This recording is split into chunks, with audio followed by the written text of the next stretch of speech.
Hello বন্ধুরা, কেমন আছো তোমরা সবাই? আশা করছি ভালো আছো। আমিও খুব ভালো আছি।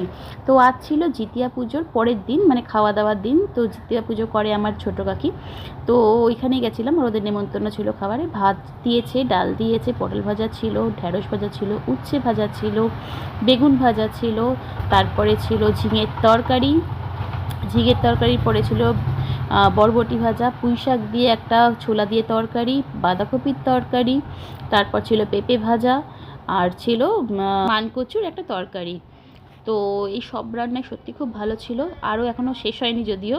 টমেটোর চাটনি, পাঁপড় ভাজা আর ফুলকপির তরকারি। বেশ মজারই আমরা সবাই মিলে খেয়েছি, খুব আনন্দ করেছি।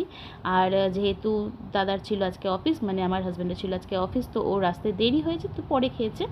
আর বাদবাকি সবাই আমরা এখনই বসে গেছিলাম, আমার বাবা মা, আমার বাচ্চারা সবাই এখনই বসে গেছিলাম, আমার বোন সবাই।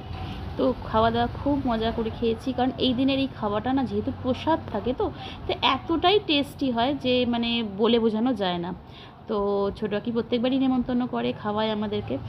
এই খাওয়াটা পাওয়াটাই অনেক ভাগ্যের ব্যাপার। যাই হোক, ভিডিও ভালো লেগে থাকলে লাইক করো, শেয়ার করো। Tata, bye bye, happy জিতিয়া।